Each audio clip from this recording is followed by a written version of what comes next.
मुबशर ज़ैदी, ज़रार खोड़ो और वसअतुल्लाह ख़ान का सलाम कबूल कीजिए। सनीचर को सिंध के ज़िला घोटकी में एक हिंदू उस्ताद पर उनके तालिब इल्म ने ये इल्ज़ाम लगाया कि उन्होंने तौहीन रिसालत की है। पुलिस ने पर्चा दर्ज किया और उस उस्ताद को हिफाजती तहवील में लिया। उसके ख़िलाफ़ ब्लास्फेमी का पर्चा भी दर्ज हुआ। मगर कल घोटकी में मजहबी जमातों ने एक रैली भी निकाली। उसके अलावा एक हजूम ने जो हिंदू बरादरी की दुकानें हैं उसमें तोड़ फोड़ की, वहाँ से चोरियाँ की। उसके अलावा एक मंदिर धाम मंदिर जो है उसको नुकसान पहुँचाया और साथ ही वो स्कूल जहाँ वो हिंदू उस्ताद जिस स्कूल सिंध पब्लिक स्कूल के प्रिंसिपल थे उस स्कूल को भी तोड़ फोड़ की। पुलिस आज हरकत में आई।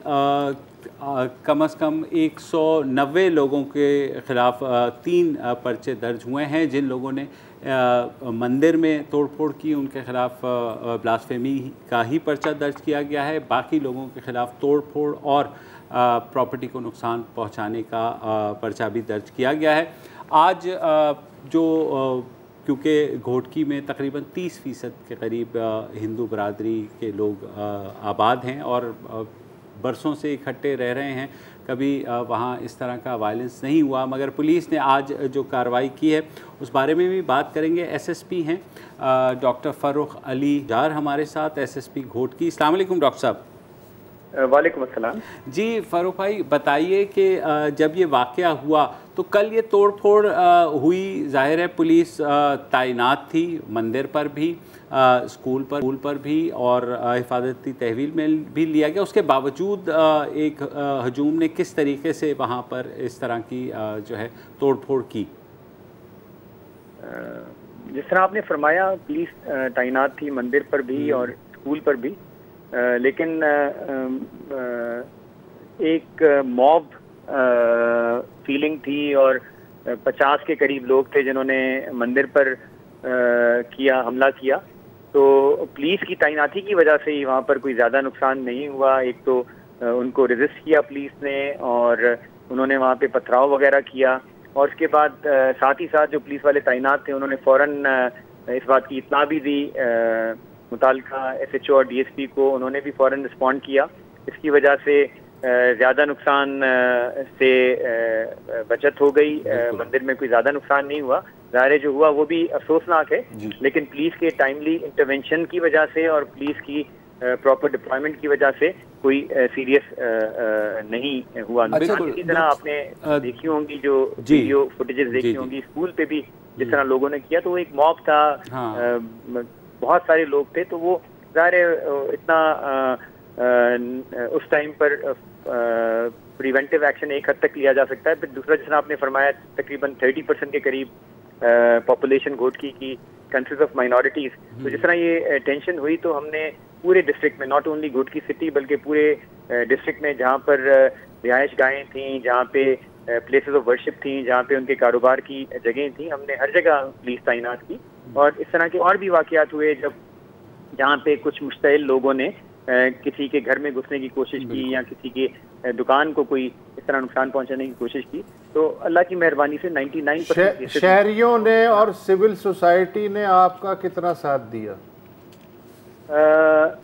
हमें कल बहुत ज़्यादा मदद मिली, जब स्पेशली जब एक मीटिंग कॉल की हमने। जो मुताल्लिका लोग थे, मुख्तलिफ फ़िरक़ों के उलमाए कराम थे, उनको बुलाया और उनसे हमने ये बात कहा।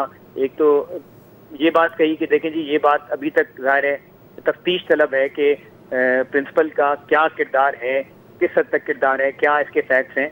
ये तफ्तीश के बाद ये चीज़ सामने आएगी। उन्होंने एग्री किया कि जी वाकई ये है कि इसकी veracity is yet to be determined. दूसरी बात उनसे ये भी मैंने कही कि देखें, अगर एक इनफरादी शख्स का कोई फेल है तो क्या इसकी सज़ा पूरी कम्युनिटी को मिलनी चाहिए?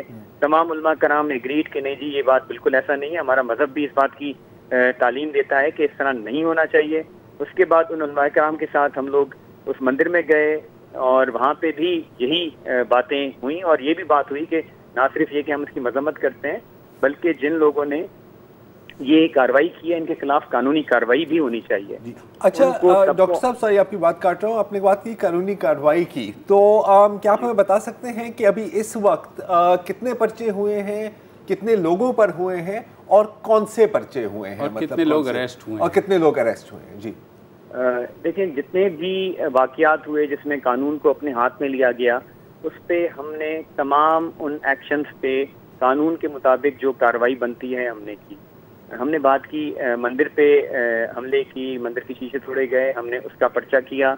उसमें कोई 45 के करीब लोग थे, हमने उसमें से मेजॉरिटी लोग आइडेंटिफाई किए वीडियो फुटेज की मदद से, जो ऑक्यूलर एविडेंस वहाँ पे मिला उसकी मदद से। हमने नॉमिनेट किए लोगों को, उसके अलावा जो अननोन चेहरा शनाख्त थे उसके हमने उनका जिक्र किया, और जैसे जैसे एविडेंस आएगा हम करें। इसी तरह रोड ब्लॉक किया गया, नेशनल हाईवे कई घंटों तक ब्लॉक रही, हमने उसमें पर्चा किया, उसमें हमने एफआईआर दर्ज की। इसी तरह स्कूल पे को रैंसैक किया गया, हमने उसकी एफआईआर दर्ज की। तो जहाँ जहाँ कानून को अपने हाथ में लिया गया वहाँ पे हमने कानूनी कार्रवाई की, और ना सिर्फ एफआईआर दर्ज की, एफआईआर सही दर्ज की, जो दिफात लगनी चाहिए वो दिफात लगाई, और साथ ही साथ हमने अरेस्ट भी की। इस टाइम पर कोई 10 से ज़्यादा लोग हम अरेस्ट कर चुके हैं इन केसेस में, और हम मजीद गिरफ्तारियां कर रहे हैं। अच्छा, एक आखिरी में सवाल है कि जो सेक्शन 295 है ब्लास्फेमी, अमूमन तो मतलब वो इस्लाम के खिलाफ 295 A, B, C, ठीक है ना? D, हाँ जी बिल्कुल, लेकिन 295 और 295 A में ये है कि defiling damaging any place of worship of any religion in Pakistan. तो मैं बस आपसे एक वजाहत ही चाहता हूँ कि क्या ये दफ़ा भी अप्लाई हुआ है इन पर्चों में 295A? जी बिल्कुल, 295 हमने अप्लाई किया है, और ब्लास्फेमी चाहे किसी भी मजहब की हो, कानून में उसके खिलाफ सजा मौजूद है। 295 इज इंजरिंग और defiling place of worship with intent to insult the religion of any class. तो एनी क्लास में तमाम मज़ाहिब आ जाते हैं। नॉर्मली ये होता है कि ये अगर कोई इस तरह की चीज़ हो किसी दूसरे मजहब के बारे में, तो वो इस तरह कि ये जो लीगल क्लॉज है ये इन्वोक नहीं की जाती, लेकिन हमने इन्वोक की, और ना सिर्फ हमने राइटिंग की दिफात लगाई है बल्कि हमने 295 भी लगाई है कि इसमें ब्लास्फेमी की गई और किसी की सेक्रेड प्लेस को डैमेज किया गया। ठीक है। अच्छा फारूक साहब, जो प्रिलिमिनरी इन्वेस्टिगेशन हुई है उस बारे में थोड़ा सा बता सकते हैं, या अभी प्री मैच्योर होगा? ऑफ कोर्स प्री मैच्योर है, लेकिन इसमें जो 3-4 एस्पेक्ट्स हैं हम देख रहे हैं। एक तो नेचुरली पहला एस्पेक्ट ये था, अगर आप बात कर रहे हैं पहली एफआईआर की, जिसकी वजह से ये बाकी सारा ये सीरीज ऑफ इवेंट शुरू हुआ, अनफोल्ड हुआ, तो उसमें पहली चीज़ तो ये थी जो हम देखना चाह रहे थे कि क्या आया इस तरह का वाकया कोई हुआ भी है या नहीं हुआ। दूसरी चीज़ ये थी कि अगर हुआ है तो एक्चुअली व्हाट हैपेंड। साथ ही साथ ये चीज़ भी हम एक्सप्लोर कर रहे हैं कि उसमें असल वाकया क्या था, क्योंकि इसके 2-3 डिफरेंट वर्जन हैं। और इसके साथ ये भी हम देखना चाह रहे हैं कि अगर हुआ तो उसका मकसद क्या था, उसका मैंसरिया क्या था, ऐसा कोई किस वजह से करेगा। तो हम इन मुख्तलिफ पहलुओं को कर रहे हैं, एक्सप्लोर कर रहे हैं। काफ़ी चीज़ें हमारे सामने आई भी हैं, और लेकिन मेरा ख्याल है कि इस टाइम पर वो शायद मुनासिब नहीं होगा कि वो सारी चीज़ें शेयर की जाएं। जैसे कोई कंक्रीट चीज़ आएगी तो वो ज़्यादा मुनासिब तब होगा कि तब शेयर की जाए। बिल्कुल दुरुस्त बात करें। अच्छा, एक चीज़ बहुत ज़्यादा कही जा रही है जो हमने पुराने वाक़यात में भी देखी कि ये जो हजूम निकलता है ये बेसिकली जो है इंसाइट होता है बाकायदा कुछ ग्रुप्स की तरफ से या इंडिविजुअल्स की तरफ से। तो क्या ऐसा ही हुआ या ये मॉब जो है अपने ओन पे निकल गया? क्योंकि माजी में हमने देखा कि मसाजिद से ऐलानात हो जाते हैं और लोग इकट्ठे हो जाते हैं और एक मुनज़्ज़म तरीक़े से ये हजूम जो है वो फिर आगे बढ़ता है और ये तोड़ फोड़ करता है। मैं समझता हूँ कि दोनों चीज़ें होती हैं। एक तो कुछ लोग होते हैं जो कि इश्तिहाल दिलाते हैं, और साथ ही साथ कुछ और लोग होते हैं जो शायद इस वजह से इस तरह के एक्टिविटीज़ में इंडल्ज होते हैं कि उनका ख्याल ये होता है कि वील गो स्कॉट फ्री, हमें कोई कानून की पकड़ दकड़ नहीं होगी और हम इस बात का फ़ायदा उठाते हुए जो हमारा दिल चाहेगा कानून को अपने हाथ में लेंगे।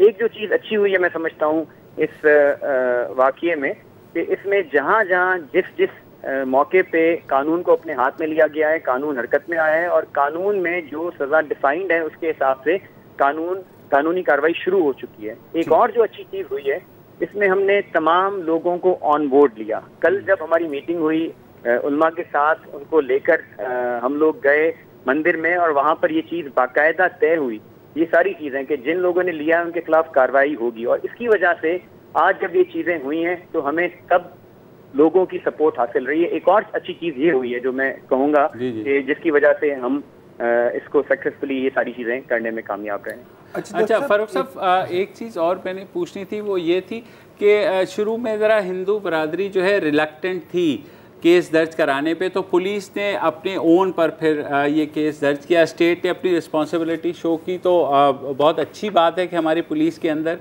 ये चीज़ आती है। तो ये किस तरह मुमकिन हुआ? कल जब हम गए वहाँ पर हमने इनको बताया कि जी हम नेचुरली इस पे कार्रवाई करेंगे और बेहतर ये होगा कि आप लोग सामने आए, को इनिशिएट करें, सामने आए। लेकिन जाहिर है वी अंडरस्टैंड कि इस तरह के मौकों पे लोग रिलक्टेंट होंगे, वी अंडरस्टैंड दैट। तो उसकी वजह से मतलब वी केम फॉरवर्ड और जितना आपने फरमाया, वाकई स्टेट की जिम्मेदारी है कि शहरियों की जान माल इज्जत की तहफ़्फ़ुज़ करे, तो वो हमने अपनी जिम्मेदारी डिस्चार्ज की है। और अगर मारूजी हालात की वजह से लोग नहीं इसमें मुद्दई बन रहे हैं तो स्टेट इज देयर और स्टेट विल टेक केयर। और मेरा ख्याल है कि इसके साथ साथ पुलिस ने ये भी कहा है कि जो सिंध पब्लिक स्कूल की जो इंतजामिया है वो भी एक पर्चा दर्ज करें। वक्फा लेना है या एक वक्फे का है? एक वक्फा ले लेते हैं। मैं काफ़ी से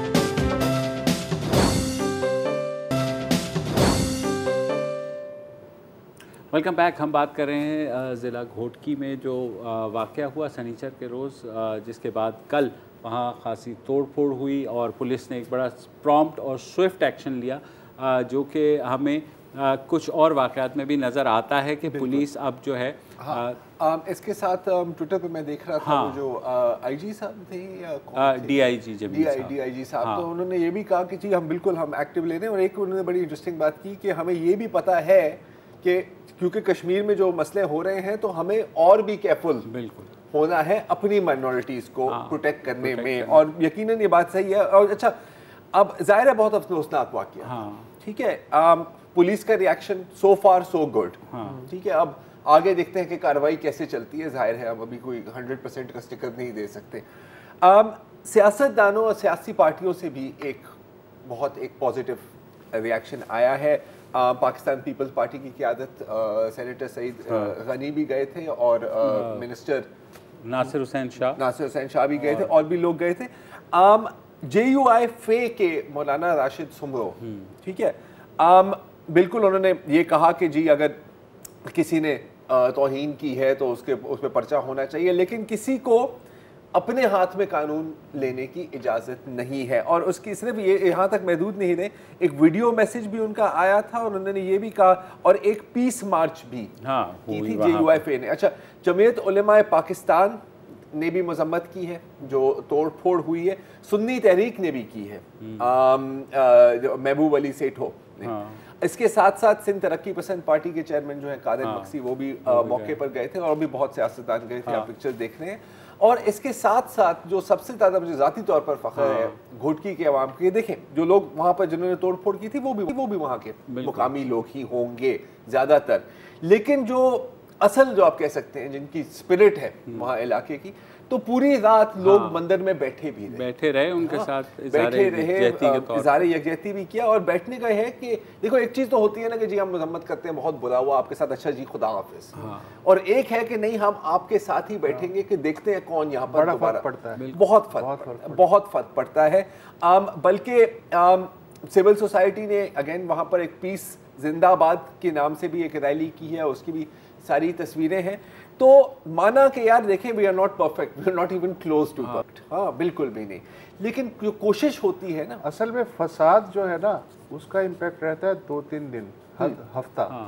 लेकिन उसके नतीजे में अगर ये मुजाहरा ना करे सिविल सोसाइटी के उनके हक में खड़ी हो जाए या उनकी इबादतगाहों की हिफाजत करे, तो वो जो सेंस ऑफ एलियनेशन पैदा होती है ना, वो फिर अंदर इंसान को छेदती चली जाती है और वो लाताल्लुक होता चला जाता है। फिर वो सोचता है कि मैं इस ज़मीन पे क्यों हूँ। बिल्कुल। तो उसी वक्त जो है कंटेन हो जाती है सेंस ऑफ एलियनेशन, जब आप साथ खड़े हो जाते हैं। बिल्कुल, क्योंकि कल आवाज़ें उठ रही थी कि भाई कौन है जो प्रोटेक्ट करेगा, तो पुलिस ने जो एक्शन लिया। आज जब सुबह मैंने ट्वीट की कि भाई ये जो 50 लोगों ने जिन्होंने मंदिर को तोड़फोड़ की है जा कर के और निशाना बनाया है, उनके खिलाफ भी ब्लास्फेमी का पर्चा दर्ज किया, तो भारत से बहुत से रिएक्शंस आए। जाहिर है वहाँ पर क्योंकि हिंदुत्व इतनी ज़्यादा आजकल हुई भी है, तो उन्होंने कहा कि हम पाकिस्तान को देख रहे हैं तो हमें लग रहा है कि बड़ी को बहुत अच्छी चीज़ हो रही है जो अब शायद हिंदुस्तान में नहीं होती। कभी वहाँ थी डाइवर्सिफिकेशन। और बिल्कुल, उसके साथ मैंने कुछ और भी कमेंट देखे और कहा कि यार अगर हमारे यहाँ हुआ होता ना तो शायद बीजेपी इनको मिनिस्टर हाँ बिल्कुल, तो इस तरह हमलावरों को। और ये कोई मतलब अभी मजाक भी नहीं रहा, ये बात भी सही है। अभी मैं देख रहा था वो तबरेज़ अंसारी का केस, आपको याद होगा ना, इसको बिल्कुल बांध के मार दिया, पीट के उसको कत्ल कर दिया। दिल के दौरे से मरा है, लेकिन अगर आप पूरी कॉरोनर्स की रिपोर्ट पढ़ें कि इतना ही चोट पड़ी थी कि दिल पर बोझ पड़ा तो दिल का दौरा हो गया। पुलिस ने लिख दिया सर दिल का दौरा। हाँ। अच्छा एक चीज उसकी जस्ट एक और थी, शाइस्ता परवीन उनकी जो वाइफ है। अभी मैं ANI न्यूज एजेंसी की ट्वीट देख रहा था और अब मैं वही डिफरेंस की आपको बात कर रहा हूँ कि वो कह रही है कि जी अगर इनको 302 मतलब कत्ल के का पर्चा नहीं किया, उनको फांसी नहीं दी, मैं खुदकुशी कर लूंगी। ठीक है, उस ट्वीट के नीचे आप सिर्फ रिएक्शंस देखिए कि तो बंद कर लो, मर जाओ तुम भी, तुम्हारा मियाँ भी चोर था, क्यों किया उसने ऐसा, ये डिजर्व करता था। बाय कॉन्ट्रास्ट, और मैं यकीनन ये नहीं कह रहा कि भाई सोशल मीडिया एक पूरे मुल्क को रिप्रेजेंट करता है, हरगिज़ नहीं, लेकिन अगर आप देखते हैं कि हमारे यहाँ जो हैशटैग्स चल रहे थे, एक की हैशटैग था और एक मियाँ मिट्ठू हैशटैग था। शायद मैं कहता हूँ कि अगर 100 लोगों ने 99 लोगों ने कहा कि बहुत बुरा हो रहा है, अथॉरिटीज़ को एक्शन लेना चाहिए। हमजा अली अब्बासी की आप ट्वीट देख लें कि मैं शर्मिंदा हूँ बतौर एक पाकिस्तानी और बतौर एक मुसलमान, वी हैव टू प्रोटेक्ट। शायद एक बंदा कोई कॉन्ट्रास्ट करना होगा as opposed to 99 in support and 1 against. लेकिन अभी ये जो रोल मियां मिट्ठू का है, क्योंकि आपको पता है कि हिंदू गर्ल्स की कन्वर्जन के हवाले से उसका नाम बहुत ज़्यादा आया था, फोर्स्ड कन्वर्जन का, और इल्ज़ामात भी खासे कड़े हैं। इस्लामाबाद हाई कोर्ट ने भी नोटिस लिया था। तो अब जो पुलिस का ये कहना है कि वो क्योंकि सोशल मीडिया पे खासी ये बात कही भी गई कि मियां मिट्ठू जो है इस सारे सूरत हाल का और हजूम को जो है लाने का जिम्मेदार था, लेकिन पुलिस के मुताबिक कि मियां मिट्ठू उस वक्त डिस्ट्रिक्ट में नहीं था। अच्छा। बल्कि उनके साहबजादे जो है असलम, वो पुलिस के साथ बैठा और उन्होंने कहा कि जी बिल्कुल जो जिन लोगों ने किया है, वेंडलाइज किया है इस मंदिर को, उनको आप पकड़ें और हमें कोई एतराज़ नहीं होगा। जिस तरह अच्छी बात ये हुई कि मजहबी तमाम रहनुमाओं ने ये कहा, लेकिन अगेन पुलिस की इन्वेस्टिगेशन आगे जाएगी तो पता लगेगा कि क्या रोल था। एक वीडियो गर्दिश कर रहा था सोशल मीडिया पे अगेन के, और वो मियां मिट्ठू का ही वीडियो था और उसके पीछे कोई क्राउड जा रहा है, तो ये कहा जा रहा था कि ये घोटकी का ही हालिया वीडियो है, लेकिन हम पुराना भी ये हम इसकी मैं इसकी तस्दीक नहीं कर सकता। आई थिंक पुलिस के मुताबिक कम से कम ये था कि वो वहाँ डिस्ट्रिक्ट में मौजूद नहीं था। ये जो आपने कम्युनिटी बेस्ड अप्रोच की बात की है ना, ये अहम है। ठीक है कि आप सारे स्टेक होल्डर्स को साथ मिलाएं। खियलदास कोहिस्तानी पाकिस्तान मुस्लिम लीग नून के MNA हैं, उनकी भी यही तकरीबन सजेशन है। अच्छा, वज़ीर आला सिंध से भी कांटेक्ट में रहे थे और JUIFA से भी कांटेक्ट में रहे थे। उनका कहना है कि जी ज़िले में, हर ज़िले की लेवल पर आप रिलीजियस पीस कमिटीज़ बनाएं, ख़ास तौर पर जहाँ पर ज़्यादा अक़लियतें होती हैं, ताकि ये शुरू होने से कंट्रोल होगा, सिचुएशन बुरे होने से पहले ही आप कंट्रोल कर सकें, ताकि एक प्लेटफॉर्म हो कम से कम जहाँ पर तबादला ख्याल हो सके। अब अच्छी बात ये होती है कि कम से कम हुकूमत उस तरह रिएक्ट नहीं करती कि पीछे हो जाए और प्रोटेस्टर्स को जाने दें कि भाई जो तोड़फोड़ करनी आप कर लें। तो उसी वक्त पे पहुँचे सईद गनी भी और नासिर हुसैन शाह भी, और उन्होंने जाकर के पुलिस ने तो अपना काम किया ही किया, इन लोगों ने भी जाकर के वहाँ काम किया, which is a good thing. Normally जो है सिंध गवर्नमेंट के बारे में खासा नेगेटिव मीडिया पर या उनके नहीं, लेकिन क्रेडिट क्रेडिट इज ड्यू के इस मामले में कम से कम एक्शन दिया गया है और अब बाकी तो अब इंतजामिया और अदलिया का काम और पुलिस का काम है। और बिल्कुल, और देखिए इन्वेस्टिगेशन होगी तो सच सामने आ ही जाएगा, तो लिहाजा ये तोड़फोड़ करने से मेरे ख्याल में कुछ होने वाला नहीं होता। तो एक छोटी सी ब्रेक लेते हैं, फिर वापस आते हैं।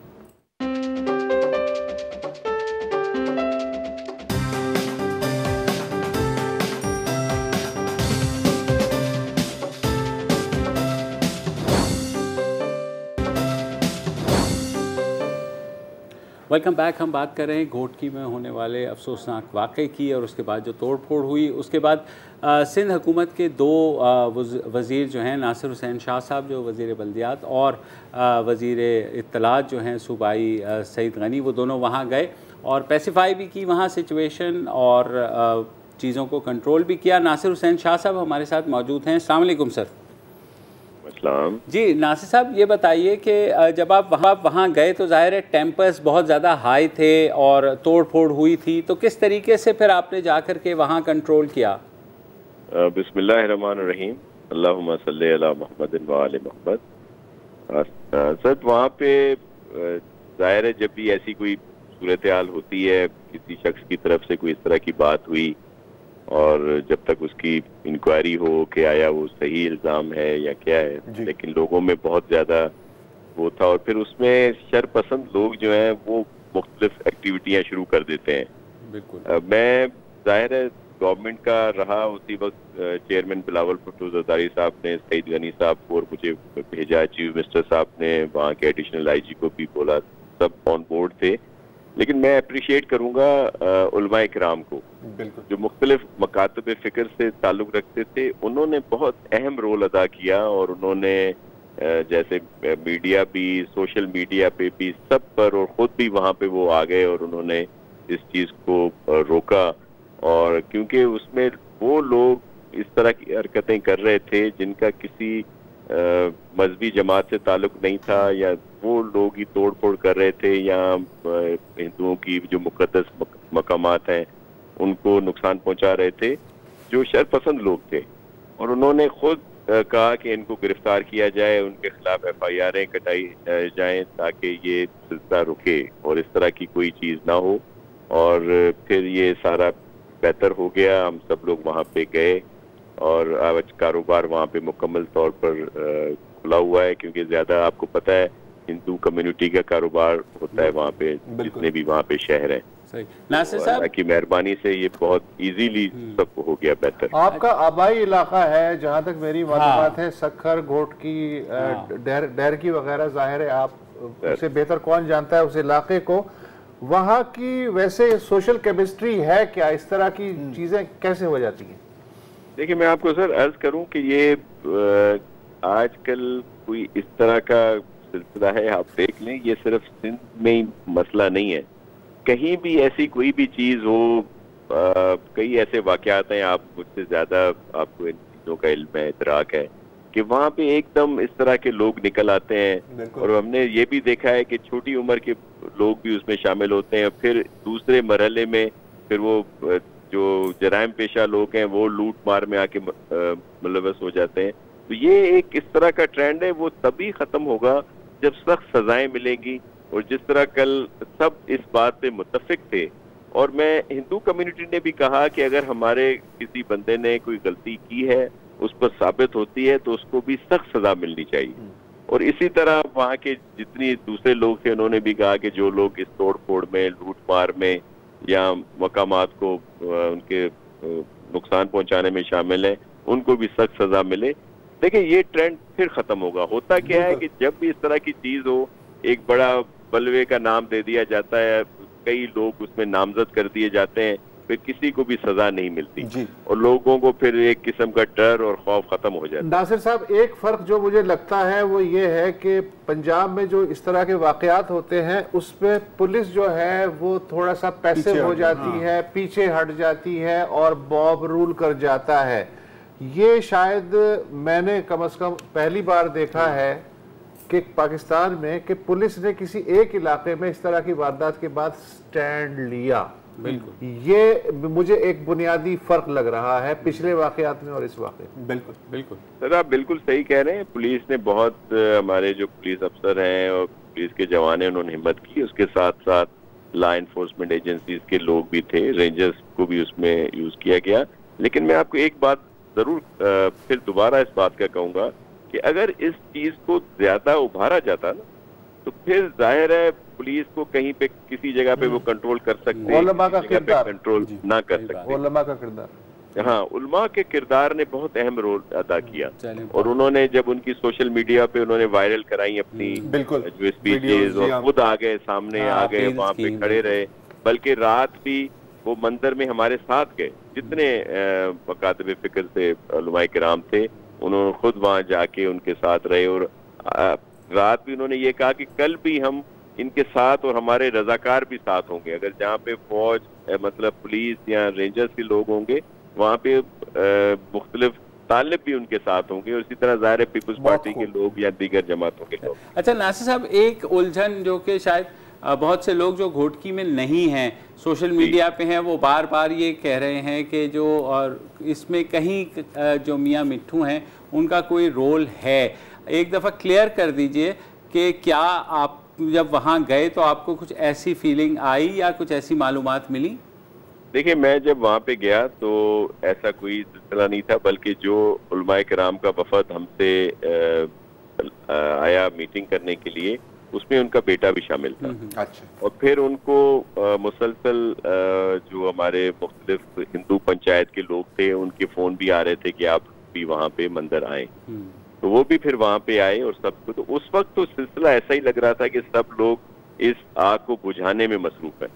और लेकिन अभी इंक्वायरी हो रही है, जो भी इसमें मुलविस होगा और जाहिर है उस पर एक्शन लिया जाएगा। अच्छा, एक सवाल, आई मीन उलमा का जो किरदार बात में यकीनन काबिल फख्र है, लेकिन ये क्या एक नया ट्रेंड देख रहे हैं आप? क्योंकि मतलब बाद में पहले भी बयानात आते हैं, लेकिन शायद इतना इतना प्रोएक्टिव होना मुझे ये और मिसाल याद नहीं आ रही। अच्छी नई डेवलपमेंट जी।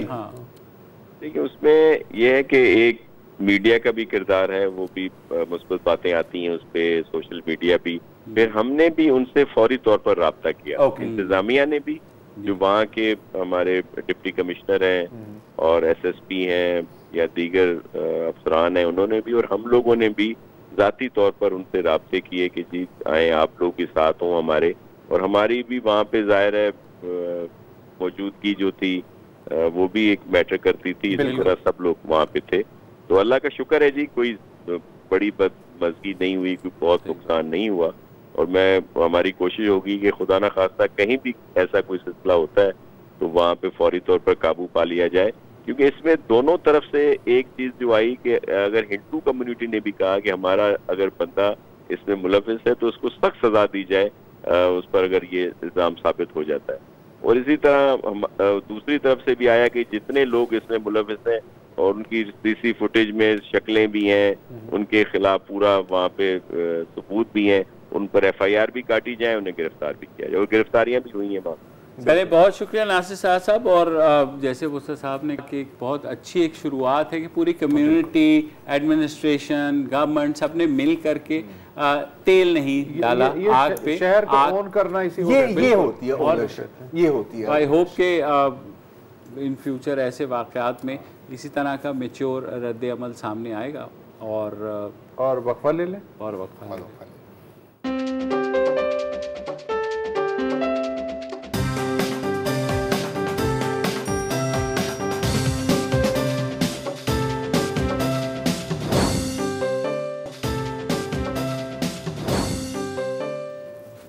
Welcome back.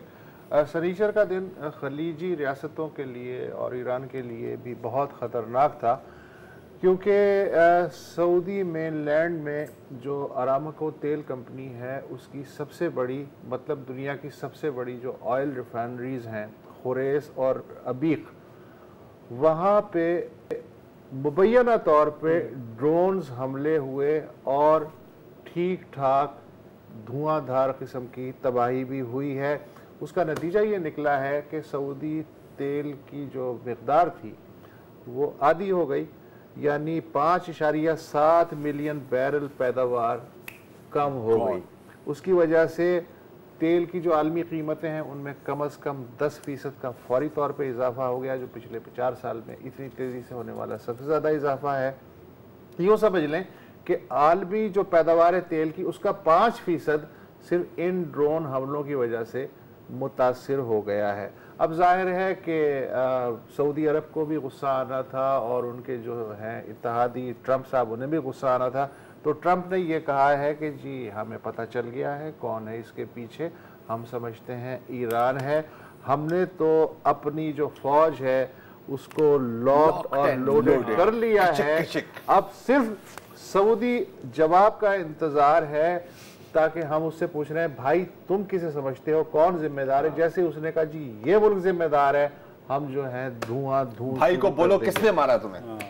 अच्छा मसला ये है कि ये तो होना, लेकिन ये था जोर का झटका, हाय जोरों से लगा वाला मामला, मगर उससे पहले भी बहुत कुछ हो चुका है।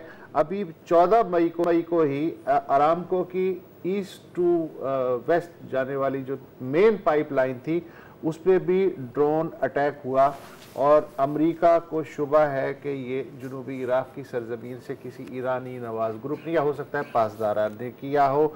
इसके अलावा खलीज में 2 बार 6 ऑयल टैंकर्स को निशाना बनाया गया, उनके साथ सुरंगें लगा दी गई। एक अमरीकी ड्रोन जो ईरानी हुदूद में परवाज कर रहा था बकौल ईरान के, उसको मार गिराया गया।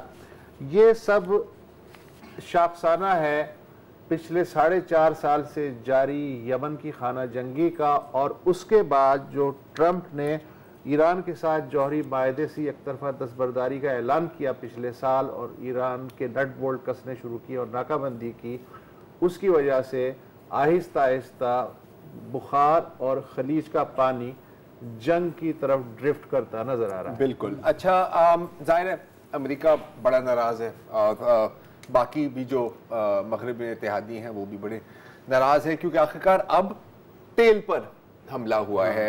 यमन की जंग 5 सालों से चल रही है, हजारों लोग जाँ बहक हुए हैं, स्कूलों पर, बाजारों पर, अस्पतालों पर, शादियों पर। इनफैक्ट अभी एक जेल पर भी हमला हुआ था जिसमें पता नहीं कितने लोग मारे, हजारों लोग मारे गए हैं। तकरीबन 1 करोड़ लोग कहत का शिकार हुए हैं। कॉलेरा डिस्प्लेस तो छोड़ ही दो, पता नहीं कितने हैं। कॉलेरा और ऐसी बीमारियां जो उस इलाके में शायद दहाइयों से नहीं है वो अब आ गई हैं। लेकिन जाहिर है कि तेल पर हमला हुआ है तो ये तो बहुत ही सीरियस बात है। कभी कभी जब मैं अपने बाल को तेल लगा रहा होता हूँ मैं कहता हूँ कि यार नहीं, ज्यादा नहीं, हो सकता है कि अमेरिका में खोपड़ी पे काबिज हो जाए, कुछ पता नहीं है। जो स्केल है इस अटैक का, आपने अभी जिक्र किया जो अरामको की पाइपलाइन पर हमला हुआ था और जो टैंकर्स पर हमला हुआ था, वो सब एक तरफ और ये हमला एक तरफ, इतनी लेवल ऑफ स्केल थी। अच्छा, अब जिस किस्म की सोफिस्टिकेशन आपने देखी है इस हमले में, उससे शायद ये जो बात कर रहे हैं ना कि यार ये हूसी अकेले नहीं कर सकते, तो उस बात में थोड़ा सा वजन है। अगर हूसियों ने ये किया होता तो पहला सवाल बनता है कि ये ड्रोन्स आए कहां से। अगर यमन से लॉन्च हुए हैं तो ये जो इलाका है ये मतलब नॉर्थ ईस्ट में है, कोई 1000 किलोमीटर 1000 किलोमीटर, और वो भी एयर डिफेंसेस को पास करते हुए, जो शायद थोड़ा मुश्किल है। अच्छा, अगर नॉर्थ ईस्ट यमन से निकले हैं तो फिर भी वो ओमान और यूएई के बॉर्डर के साथ साथ वो और भी मुश्किल है। तो जो सैटेलाइट इमेजरी रिलीज की गई है, और जाहिर है ये सऊदी हुकूमत और अमेरिका ने रिलीज की है, वहां से लग रहा ये है कि शायद इराक की तरफ से हमले आए। अच्छा, हूसी तो कह रहे हैं कि नहीं ये हमारी जनूबी इराक, लेकिन वो जनूबी इराक से। अच्छा, मिडल ईस्ट आई में एक अननेम्ड इराकी ऑफिशियल को कोट किया है कि जी ये इराक में जो प्रो ईरान मिलिशियाज है, popular military mobilisation force PMF कहा जाता है, उन्होंने ये लॉन्च किए हैं क्योंकि इजराइल ने उनके बेसिस पर हमला किया था। पॉसिबल है। अगेन मेरा नहीं ख्याल कि ये ईरान की सरजमीन से कभी वो लॉन्च करेंगे, क्योंकि इतने पागल नहीं है, वो नहीं चाहते कि हमारे पे कोई किस्म का डायरेक्ट अटैक हो। लेकिन एक चीज क्लियर होती है इसमें कि जो कॉस्ट है इस वॉर का वो एस्केलेट होता जा रहा है सऊदी अरब के लिए। अब अभी तक, और सिर्फ एस्टिमेट्स हैं, $100 बिलियन खर्चे गए हैं सऊदी अरब की तरफ से। और अभी तक यमन की जंग पर उनका ख्याल था कि यार ये 2 महीने 3 महीने की गेम है, खत्म हो जाएगी, फिर हम कहेंगे विक्ट्री विक्ट्री। ऐसा नहीं हुआ। अगर हम ये बात मानते हैं कि ईरान सपोर्ट कर रहा है हूसियों की, तो जो कॉस्ट वो डाल रहे हैं और जो कॉस्ट सऊदी डाल रहे हैं उसमें जमीन आसमान का फर्क है। कितने पैसे दिए होंगे हूसियों को, कितनी क्या कहते हैं कैपेबिलिटी उनकी एनहांस की होगी। ये एक थोड़ा सा गेम चेंजर किस्म का अटैक है। लग तो क्लियरली यही रहा है कि वो देख रहे हैं कि भाई कहीं से हमें एक स्मोकिंग गन जो होती है मिल जाए कि ईरान ने किया, वो थोड़ा सा मुश्किल है। फिर आपका आता है ट्रंप साहब का अपना रिकॉर्ड कि मतलब इसको तो हर दूसरी ट्वीट में आपको फैक्ट चेकिंग की जरूरत होती है ना, तो सिर्फ उनका कहना तो काफी नहीं है कि जी हैप्पी की जगह वो ट्विटर हैप्पी है। अच्छा, अब इराक से अब एक और स्टेटमेंट आ गई है कि नहीं जी हमने हमारे पोम्पियो ने हमें कहा है कि भाई आपकी सरजमीन से अटैक लॉन्च नहीं हुआ।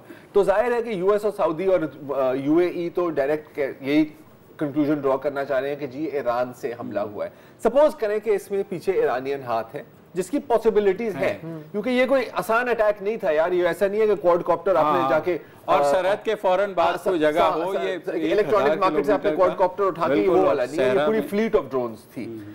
तो ईरान भी एक सिग्नल दे रहा है कि जब अगर वाइडर जंग होती है, और अल्लाह ना करे कि वाइडर जंग हो, तो हम कहीं से भी आपको हिट कर सकते हैं, और सिर्फ आपको नहीं, ग्लोबल एनर्जी इंफ्रास्ट्रक्चर को। ये तो सिर्फ एक ड्रोन अटैक था। आप सोच सकते हैं कि अगर वाकई जंग हो इस इलाके में तो ऑयल का क्या बनेगा। सही बात। अच्छा, फिर आखिरी टाइम कम बच गया है कि लेकिन ये जो जंग है यमन की, ये सऊदी और यूएई के इतिहाद पे भी काफी भारी हो गई है, क्योंकि अब वो डिफरेंट ग्रुप्स को सपोर्ट कर रहे हैं। सऊदी का जो मकसद था वो ये था कि ईरानियन इन्फ्लुएंस ना हो, तो उन्होंने वो जो यमनी गवर्नमेंट है उसको सपोर्ट किया। लेकिन यूएई का जो मकसद है कि जो एडन का जो बंदरगाह है वो हूसियों के हाथ ना आए, तो वो एक दूसरी मूवमेंट को सपोर्ट कर रहे हैं, और अब इन दो प्रॉक्सी आर्मीज के बीच में जंग शुरू हो गई है।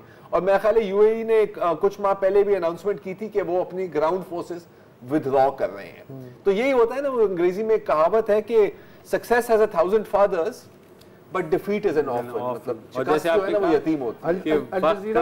अल जज़ीरा ने इस मफरूजे पे कि फर्ज करें कि ईरान ने हमला किया है अरामको की जो रिफाइनरीज हैं, तो उसने एक रीज़न भी दिया। उसने कहा है कि इसराइल पिछले महीने लबनान, शाम और इराक में ईरान के बहुत से जो स्ट्रेटेजिक ठिकाने हैं उनको निशाना बना चुका है, और साउथ इराक में हर्ष अल शाबी popular mobilization force pro Iranian उसके मरकज़ को भी उन्होंने ठिकाना बनाया।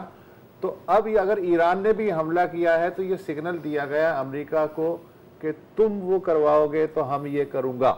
No one is safe. हाँ, बस नो वन इज सेफ। फिलहाल इजाजत दीजिए, खुदा। अस्सलाम वालेकुम। अगर आपको हमारे शो पसंद आया है तो प्लीज़ हमारे YouTube चैनल को सब्सक्राइब करें, और अगर मुनासिब समझे तो इस वीडियो को लाइक भी कर लें, तो कोई हर्ज नहीं है, और शेयर भी कर लें और कमेंट भी कर दें, वरना वो सब ऐसे ही लिखते रहेंगे। और ये जो दोनों कह रहे हैं ये कर लें जी प्लीज़, नहीं तो हमें भी घर जाना है, मैं आपके कंप्यूटर में नहीं रहना 24 घंटे। सही बात।